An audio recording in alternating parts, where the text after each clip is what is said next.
Welcome, MS Translators. It is my absolute pleasure today to bring you another interview off the back of MS Virtual 2020, today with Mr. Jon Strum. Now, I will tell you in advance of this that I talked to Jon last week, and it's fair to say that we both enjoy a chat, and we talked for quite a long time in the lead up to it. And having had that initial conversation, I'm really excited to be able to share this interview with you today. I think a lot of Jon's story is going to resonate with many members of our community, and there's lots of important messages. I just sat back and listened to Jon telling me about his journey to get to where he is today. And so you will probably be able to sit back and do that as well. And I will stay quiet as much as possible because you get to hear from me all of the time. And Jon is our special guest today. So Jon, thank you very much for joining us today. I guess to start with, can you just give us a bit of an introduction to you and who you are and a little bit of your journey up to this point? And I'll jump in every now and then. Well, sure. Right now, I host a weekly podcast called RealTalk MS. I'm a non-scientist member of the International Progressive MS Alliance Scientific Steering Committee. I represent the National MS Society in the States on advocacy issues, and I'm involved in some research revolving MS care partners. Okay, so just a few different things going on. I guess the question I get asked a lot for me when I go and I'm talking to people and doing MStranslate related work is why MS? How did you get involved in this area? And people have heard me talk about that a lot. For you, what was the driving force behind going down this path? Yeah, well, in 1997, my wife, Jean, was diagnosed with secondary progressive MS. She had a particularly vicious case that quickly progressed. At the time of her diagnosis, she was an avid cyclist. She'd get up at 4 a.m. Monday through Friday to go biking 40 miles every single morning. The weekend, she'd do quite a bit more than that. She was in great shape. She was physically active.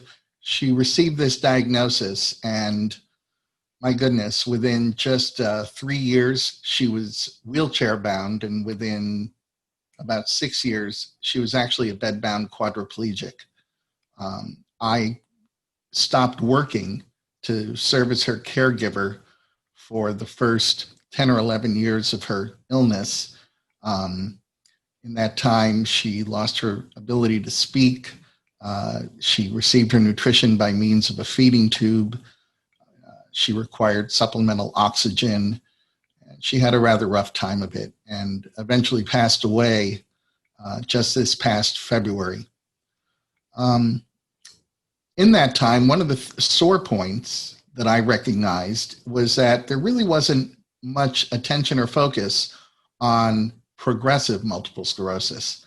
Lots of stuff happening for people who might be living with relapsing remitting in the way of disease-modifying therapies and treatments, but there was nothing at that time for people with progressive MS, and I didn't hear a lot of chatter about it anywhere. That was frustrating, a bit depressing, and then I was made aware of this new entity that had popped up, the International Progressive MS Alliance, which basically was founded by several of the major MS societies around the world.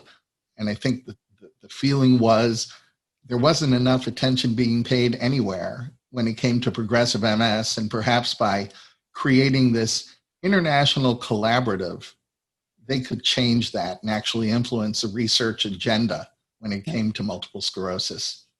They were looking for 3 people to sit on the scientific steering committee to vet the research projects that the Alliance would fund and to help drive the direction of the Alliance, making sure that the work the Alliance was doing was really reflective of the needs and the priorities of families and people who were affected by progressive MS. So they were looking for 3 people, and they, I understand, received over 200 applications. So it took quite a while. It was about a 10-month process of going through them all. And somehow I was named to one of those 3 seats.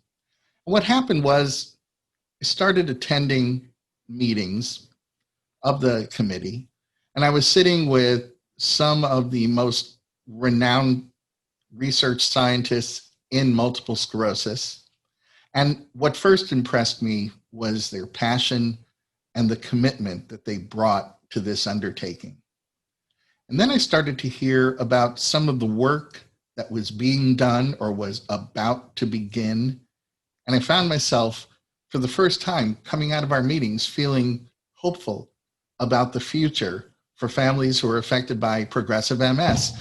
I also realized that I was the only lay person from all of North America sitting in that room. So I started thinking about ways that I could share this information, because I thought, you know what, if I found it encouraging and hopeful, other people would too. And first I thought about perhaps writing a blog. And I kind of backed off of that a little bit because I realized that someone exactly like my wife wouldn't be able to navigate a personal computer very easily. They would have problems perhaps with the mouse, with the keyboard, even simply seeing the monitor screen. So I wanted to find something that was more accessible. And the idea of a podcast popped up, and I thought that could work. I'm pretty comfortable with technology, but I didn't know anything about podcasting. I'd listened to some, but that was about it. So I gave myself 3 months to learn podcasting, and whatever I did pick up along the way, 3 months later, I launched RealTalk MS, and that was about 163 episodes ago, 3 years ago. So it's connected with people. And that to me is the most gratifying aspect of it, is the feedback that I get from our listener community. Questions, comments. I'm sure you have very similar experiences yourself, Brett. But the kinds of information that my listeners share or want to know more about really makes a podcast a conversation, a two-way conversation. And I find that really motivating and very engaging for me. Yeah, look, you're never going to find any bigger advocate for communicating about these things to the community than me. I mean, this was something that when we talked before this interview, it was clear that we had a very similar mindset on a very similar wavelength in terms of having a real passion for doing this. And I want to talk to you more about RealTalk MS in a second, because it is a fantastic initiative. Firstly, let me say thank you very much for sharing a very personal experience. I think that is something that will be really well received by our community, hearing someone have such a personal journey to where they are now. So I really do thank you for sharing that, and condolences for your loss earlier this year. Thank you. I think one of the things that we talked about that I said was a really powerful thing that you did when you realized that there was this gap and there wasn't people talking about progressive MS and there was these frustrations, is that you didn't sit there silently. And the fact that you didn't sit there silently probably is what led to getting the opportunity to be on the Progressive MS Alliance. So without needing to go into too much detail about all of the things, can you just talk about how you sort of translated that frustration into action a little bit? Certainly. I was not shy about sharing with folks at the National MS Society at that time that I felt there was a significant missing part of the MS picture. When I looked at publications about multiple sclerosis and I looked at the photos in those publications, I felt most of those people looked healthier than I did. I certainly didn't see people in wheelchairs. I didn't get that experience when I attended different functions and events. And I wasn't shy about sharing that opinion. And in fact, it's because my perspective was well known that when this opportunity arose with the Progressive MS Alliance, I didn't know about it until someone from the MS Society sent me an email because they knew how I felt about things. And they said, there's this organization, and I think you would be the perfect fit. I looked into it and obviously ultimately agreed. But yeah, I think that it's one thing to identify problems where you see them, but I think you really, at least for me, I'm only comfortable identifying those problems if I'm willing to be part of the solution, Yep. if I'm willing to apply myself to fixing whatever that issue might be. And it's been fixed. I things that frustrated me at one time have changed, and they, in my mind, have changed for the better. I think right now there's a lot of conversations across the United States about the importance of inclusiveness. And when we talk about inclusion, we're typically talking about things that run along racial lines or ethnic lines. And in this case, I felt there wasn't enough inclusion of other people who were living with multiple sclerosis. And as much as I felt that was missing before, I'm very happy to say it's no longer missing. Yeah, and I think that one of the conversations, I will often say to our community that as people living with MS, your voice has power. But that often probably doesn't necessarily come across, and people may not believe that a single person speaking up, saying what they believe in, can't create change. I think your example here is that it is worth speaking up, because a single voice, and it's not a single voice, and I hope that people realize that if they're feeling this, many other people in the MS community are feeling these things as well. But you can create change. I'm obviously a firm believer in that in every way. That's why advocacy is so important to all of the work that I try to do. When I talk to people who are living with MS, especially here in the States where our healthcare system is quite a bit different, I say to them, the most important things that I hear from people who are living with MS are they need access to affordable medications, they need access to affordable health care, they need the kinds of things that only come about through advocacy work. Yep. And every voice really makes a difference. Yep.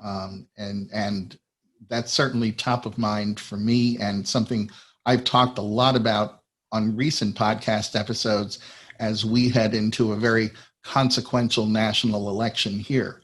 But I really believe that whether you are exercising your voice in an organization or on a much larger scale, our words matter.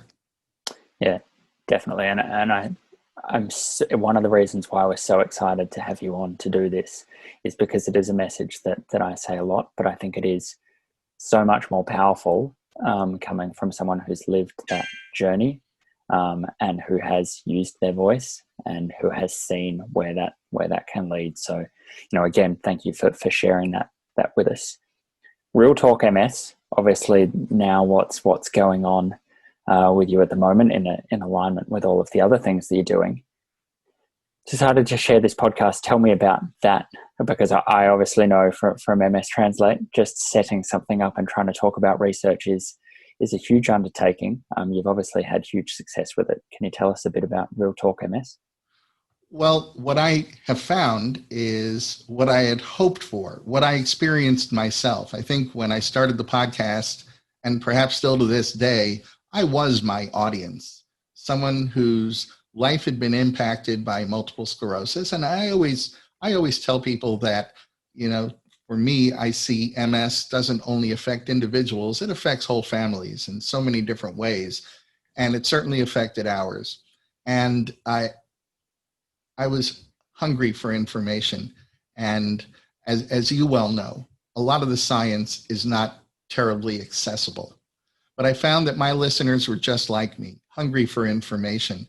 And so if I could borrow a word from you, if I could translate some of that jargon into something that was much more understandable and accessible, I thought it might make a connection with people, and it has. So I think that the podcast has been successful because it gives people insights into the work being done. I think for a lot of folks who are living with MS, they live in sort of a binary mindset. There either is a cure or there isn't a cure. But I think having some insight, not only to the work that's being done, but also to the passion that I perceive among the people doing that work, I think there's a benefit to that. Certainly it isn't a cure. However, I think it creates a much more encouraging perspective. And I think it's actually a much more realistic perspective to have, because there is remarkable work going on every day that is moving us closer in so many ways to more effective treatments, better DMTs, and clear pathways that are going to lead to cures. Yeah, I think it really shines a light on the fact that we are a united MS community, and that includes the research community behind it. I mean, you talk about, all the frustrations that you experienced when you first got into this space in terms of things that you thought were missing. Having been in the research space myself, there are many frustrations associated with that. And I think just being able to illustrate that and being able to have that sort of connection to understand the researchers doing this are people as well, and they share the passion for doing it. You don't do research unless you're passionate about it. It's just too difficult. But they go through those highs and lows in a different way. But there is that journey as well. And so I think what you say is really true, that, being able to present, to take your word, a very real talk about what's going on, I think is highly valuable. So did you say 163 episodes now, roughly? Right. No, we're counting 163. And so these are mostly interviews with researchers, different people in the MS community? I try to create each episode to last about 35 minutes. There's usually 15 minutes at the front end where I'll talk about 3 or 4 pieces of news, announcement that's been made, a new approval for a medication, something that obviously would affect or impact my audience.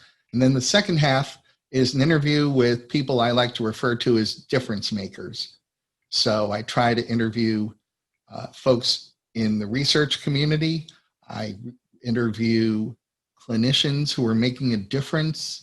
I interview fundraisers who are using just tremendous creativity and exhibiting their own personal passions to raise significant sums that help further the research effort. So making a difference in the MS space, I try to make sure that I find a way to connect you with my audience. Yep. And having looked through and listened to a number of the episodes and looked through the list of all of the episodes, and I've got a lot of work to do to catch up on all of them. But I mean, some of the people you've interviewed, it's just amazing that the names throughout the MS world that you've had on. So it's a fantastic initiative. For people in the MStranslate community who may be new to RealTalk MS, how can they start listening to these weekly podcasts? Lots of easy ways. They can go to realtalkms.com and start there. They can find the podcast on Apple Podcasts, Google Podcasts, Spotify, Amazon Music. Pretty much anywhere you find your podcasts, you're going to find RealTalk MS. Okay, fantastic. Well, I'm sure that a number of members of our community will go and start listening to this as part of their weekly ritual, I would hope. Sort of to finish off, we obviously met during MS Virtual 2020. you probably being there in a very similar capacity to me to hear about all of the fantastic research that's going on. And these conferences provide a really good opportunity to be able to stay on top of the latest research developments and communicate them back to people. I've done some highlight videos already on MStranslate. For you, what were some of the standouts in terms of things that you heard about?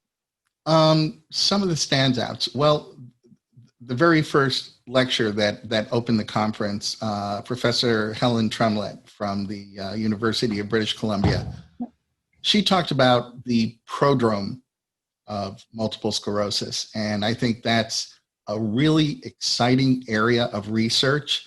And what they're finding, what she presented, is years before someone develops clinical symptoms of multiple sclerosis, there are other things that are going on, medical things, health-related things that point to the fact that they are very likely going to develop MS. And I think that's really important because ultimately when that can be fully qualified and we see people in that state, they can be started on a disease-modifying therapy that may exist today or may be coming down the road a bit that will ensure that they never develop the clinical manifestation of MS. So not quite a cure, but they'll act and live their lives as though it were. So I think understanding the MS prodrome was really fascinating. And I know it's an area of concentration now for a number of research scientists. I found more information on the identification of a biomarker for MS, something that will allow clinical healthcare providers to be able to predict multiple sclerosis and perhaps then confirm it with an MRI, but they'll be able to predict it with a blood test. And wouldn't that be so much easier? Especially because we know that there is some sort of genetic component to MS. So if you're someone who is living with multiple sclerosis as an adult and you have children and part of their regular physical exam includes a blood test, wouldn't it be great to be able to track and make sure either that they're not exhibiting that biomarker, which is predictive of MS, or if they are exhibiting, once again, to be able to proactively treat before they ever become symptomatic. So I think that's really important. And I really appreciated hearing about a very successful clinical trial of for progressive MS, a drug called masitinib. And as a result of their success, they're going into a large-scale phase 3 study. And I guess I'm so fascinated by that because it's not a new drug. Masitinib is actually, while it's not available in the US, it's used throughout Europe to treat large cancer cells in dogs. Veterinarians use masitinib. And if that can be a potential treatment that will not only stop progression, but actually restore function, that's almost like hearing about a home run. So I'm looking forward to hearing what happens in the phase 3 study that they're starting. Yeah, definitely. And those three ones that you mentioned are three that when we talked about them, our community were really excited about as well. I guess considering your role with the Progressive MS Alliance and knowing that many members in our community share probably not so much now the frustration that nothing's going on, but wanting to know more about what's happening in the progressive MS space. Without going into details about actual projects or anything, but what would your message be to people who might be out there with progressive MS at the moment? Progressive MS has risen to the top of the multiple sclerosis research agenda in laboratories around the world. Some of the very best MS research scientists are now focused on progressive MS. And I think part of it is because they themselves have a natural curiosity of how is it we can learn a fair amount about multiple sclerosis and still not quite understand the the progressive element. Why is one person progressive and one person not? Things like that. So I think there's that natural academic curiosity at work, but I also want to credit the Alliance with making sure through grants and underwriting research and providing competition for grants, we've gotten the attention of the research community. So what I'd say to people who are affected by progressive MS is things are happening, things are moving, and things are changing. Fantastic, and such a great message, and in no small part, let's just celebrate your dedication to the area and to helping create that change, because I think it is really noteworthy and really admirable, and such a fantastic outcome for someone who took a very personal situation and used their voice to help the MS community and to continue to help the MS community in so many different ways. I'd really like to thank you for all of your hard work in the area. Well, Brett, I can say the same right back. I want to thank you for all that you've done to really create an incredibly powerful and effective platform that's become MStranslate. I think you're doing great work. Thank you very much. Well, I mean, we've had some initial chats. We can't go into anything at the moment, but rest assured, MStranslate community, Jon and I are going to be talking much more, and we're already looking at opportunities to be able to work together more in the future. There may be an interesting podcast coming up on RealTalk MS. We can't say too much about that yet. Can we say too much about that yet, Jon? I think we just did. Yes, there's going to be a very interesting podcast coming up on RealTalk MS. To be fair, all of them are really interesting. I think that me as a guest is probably down the list compared to other people that you have on, but I'm very excited to contribute in that space as well. But look, thank you very much for giving up your time today to talk to us. Thank you so much for everything that you do. I'm gonna stop sort of heaping on the praise, but as someone who shares the mindset, to have seen the work that you've done, to have seen your dedication and your passion to do it, it really fills me with a sense of joy as well. And so I'm sure it will for our community. So thank you so much for everything.